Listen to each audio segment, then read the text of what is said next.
1.5 লক্ষ টাকা থেকে সর্বোচ্চ 2 লক্ষ টাকার মধ্যে মালয়েশিয়া কর্মী যাওয়া সম্ভব।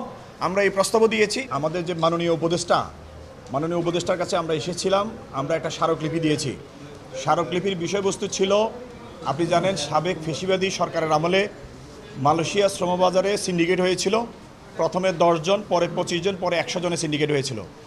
এই সিন্ডিকেট চক্র বাংলাদেশ থেকে যত কর্মী গিয়েছে প্রত্যেকটা কর্মী থেকে 1,52,000 টাকা করে চাঁদা নিয়েছে। এই সিন্ডিকেটের একটা সিস্টেম ছিল FWCMS পদ্ধতি, অনলাইন পদ্ধতি। এই অনলাইন পদ্ধতি 5,000 রিঙ্গিট সমপরিমাণ টাকা প্রত্যেক কর্মী থেকে নিয়েছে। এভাবে তারা 12,000 কোটি টাকা তারা কিন্তু আত্মসাৎ করেছে।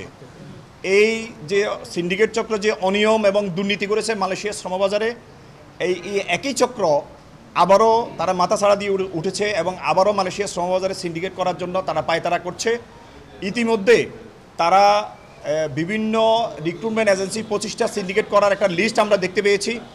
বিভিন্ন আন্তর্জাতিক বিশেষজ্ঞ মহল কিন্তু উদ্বেগ প্রকাশ করেছে যে আবারও সিন্ডিকেট হতে পারে এবং যারা সিন্ডিকেট করছে তারাও বিভিন্নভাবে লোকদেরকে ম্যানেজ করার চেষ্টা করছে এবং তারা 5 মিলিয়ন রিঙ্গিট টাকা দাবি করছে একটা সিন্ডিকেটে একটা লাইসেন্স ঢুকানোর জন্য। এই দৃশ্যমান জিনিসগুলো আমরা যখন দেখতে পেয়েছি, আমরা আজকে আমাদের উপদেষ্টার কাছে আসি। উপদেষ্টা মহোদয় ছিলেন না, সচিব মহোদয়ের সাথে দীর্ঘ সময় আমরা কথা বলেছি। আমরা এই সিন্ডিকেটের যে আগে যে অনিয়ম ছিল, দুর্নীতি ছিল, অতিরিক্ত টাকা দিতে হয়েছে আমাদের কর্মীদেরকে এবং কর্মীরা সেখানে যাওয়ার পরও তারা অনিরাপদ ছিল, তাদের থাকা খাওয়া বাসস্থানে অনেক প্রবলেম ছিল। আন্তর্জাতিক সংস্থাগুলো ILO, IOM, ইউনাইটেড নেশন পর্যন্ত এটা উদ্বেগ প্রকাশ করেছিল এবং আগের ফেসিবাদী সরকারের প্রত্যক্ষ এবং পরোক্ষ তত্ত্বাবধানে কিন্তু সিন্ডিকেট কায়েম হয়েছিল। সেখানে আপনারা জানেন অনেক মন্ত্রী ছিল, MP ছিল, তাদের নেতারা ছিল এবং বাইরের সাবেক মহাসচিব রুহুল আমিন স্বপন এই সিন্ডিকেটের মূল ব্যক্তি ছিলেন এবং তার সাথে তার পার্টনার দাতুশ্রী আমিন মালয়েশিয়া ছিলেন। তারা এইভাবে এই সিন্ডিকেটটা তৈরি করেছেন। আমরা মনে করি এই ধরনের সিন্ডিকেট আবার যদি করতে হয়, আবার করে, তাইলে আমাদের যে বর্তমান যে সরকার আছে, বিশেষ করে ডক্টর ইউনূস সাহেবের যে সরকার, উনি সারা বিশ্বে একজন সমাদৃত ব্যক্তি, অত্যন্ত ওনার যে সুনাম আছে, এই সরকারের সুনাম নষ্ট হবে এবং ব্যক্তিগতভাবে ওনার সুনাম নষ্ট হবে। আমরা আমাদের কর্মীরা আবারও ক্ষতিগ্রস্ত হবে। আমাদের যে 2,500 লাইসেন্স আছে তার মধ্যে 2400 লাইসেন্স আপনার এই সিন্ডিকেট থেকে ব্যবসা থেকে ছিল, বৈষম্যের শিকার ছিল, তারা বৈষম্যের শিকার হয়েছে, তারা বঞ্চিত ছিল। আমরা মনে করি এই সরকারের দায়িত্ব হচ্ছে, তারা যেহেতু অন্যায় অবিচার এই ধরনের অনিয়ম দুর্নীতিগুলো তারা মুক্ত করার জন্য আসছে, তারা কোনোভাবেই আগের যে সরকারের যে অনিয়ম এবং দুর্নীতি ছিল, যে করাপশন ছিল, তারা সেটাকে কোনোভাবে এন্ডোর্সমেন্ট করবে না।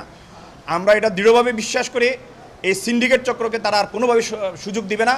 কর্মীদের স্বার্থে, দেশের স্বার্থে, এই সেক্টরের স্বার্থে তারা সিন্ডিকেট মুক্তভাবে কম খরচে, আমরা প্রস্তাব দিয়েছি 1.5 লক্ষ টাকা থেকে সর্বোচ্চ 2 লক্ষ টাকার মধ্যে মালয়েশিয়া কর্মী যাওয়া সম্ভব।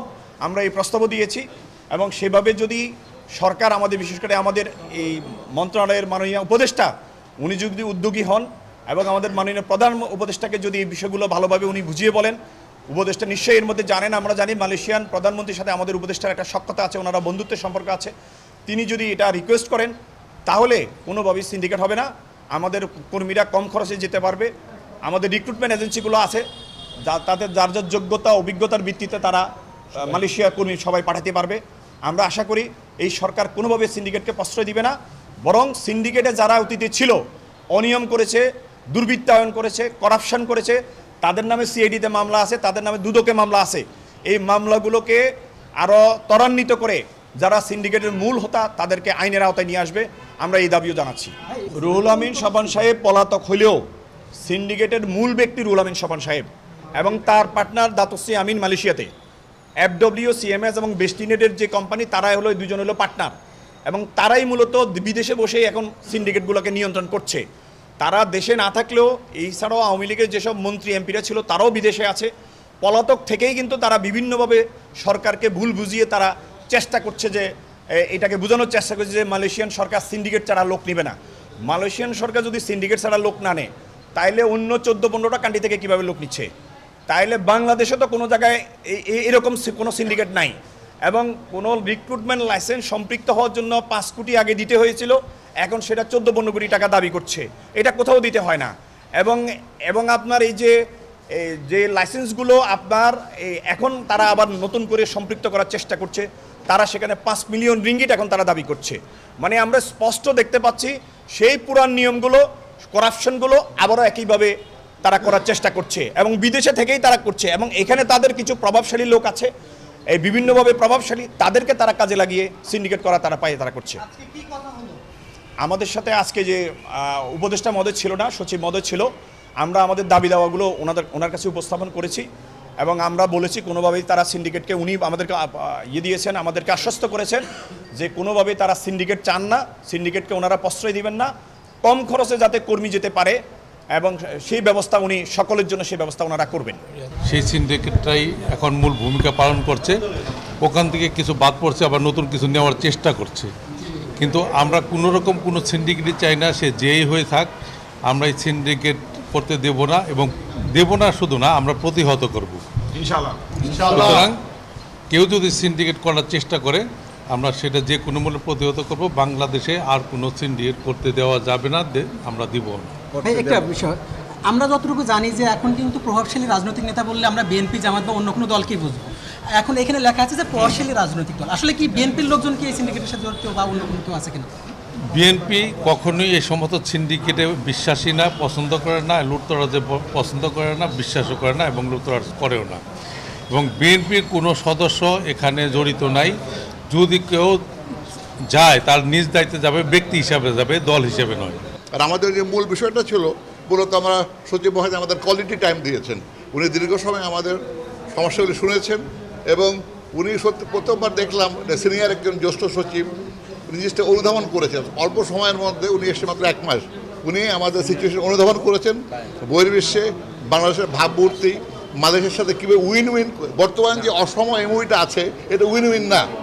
যখন আমরা হাত মিলান, হাত স্ট্রেট থাকলে উইন উইন হয়।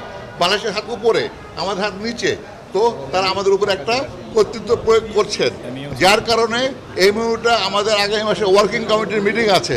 আগামী মাসে ওয়ার্কিং কমিটিতে এমওইটা কোনো রকমের রেটিফাই করা যায় কিনা উনি সচেষ্ট আছেন। উনি উইন উইন সম্পর্ক চান এবং যিনি মালয়েশিয়াতে কর্মী না নেওয়া হয় সিন্ডিকেটের কারণে, অন্যত্র রিসোর্স কান্ট্রি আমরা খুঁজে বের করব, যেসব বন্ধ দেশ আছে ওইটা আমরা খুঁজে বের করব। এবং উনি আমাদের আশ্বস্ত করেছেন যে উনি দেখবেন ব্যাপারটা সকলে যেন ব্যবসা করতে পারে। আপনি জানবেন যে এখনো 18,000 মালয়েশিয়া কর্মী এখনো যেতে পারে নাই, নতুন করে কিভাবে নিচ্ছে, কোন সেক্টরে নিচ্ছে? উনি এই ব্যাপারে খুবই আপনার স্পষ্ট বাক্যে ব্যাপারটা উনি উল্লেখ করে বলেছেন যে ওনারা মহান মাহাতো, আমরাও মহান মাহাতো, যে 18,000 কর্মীর কোনো ব্যবস্থা হয় নাই। এতে একটা মালয়েশিয়া সরকারের কেন অনীহা এটা আমাদের জানা নাই। তো আমাদের ধারণা এই কাজগুলি জবলেস ছিল বিধায় এই লোকগুলি তারা নিতে আগ্রহ হয়নি। দের ইজ নো ক্লেম, এগুলো এমপ্লয়ার নাই, তো নেবে কি, কার জন্য নেবে? তো এটাই একটা আমাদের বিরাট কোয়েশ্চেন যে নতুন করে সমঝোতা হওয়ার আগে একটা ঝামেলা শেষ করে আবার নতুন এমওইউ করবেন। এটা একটা আমাদের পেন্ডিং ইস্যু আছে 18,000-এর ব্যাপারে। এটা কোনো শুরু হয় নাই। আগামী যে ওয়ার্কিং কমিটি মিটিং আছে ওখানে এটা শুরু হওয়ার একটা সম্ভাবনা আছে। মালয়েশিয়া কোন সেক্টরে নিতে চাচ্ছে নতুন করে কর্মী, আপনারা তো জানেন? তাদের ফার্স্ট প্রায়োরিটি প্লান্টেশন। তারপরে যেহেতু বহির্বিশ্বে ম্যানুফ্যাকচারিং এক্সপোর্ট কমে গেছে, ওনাদের ফার্স্ট হচ্ছে সার্ভিস প্লান্টেশন, পরবর্তীতে সার্ভিস সেক্টর। এই দুটো ওনারা প্রাধান্য দিচ্ছেন, যে বাংলাদেশের ট্যুরিজম কান্ট্রি, সার্ভিস সেক্টরটা ওনার জন্য খুব প্রয়োজনীয়।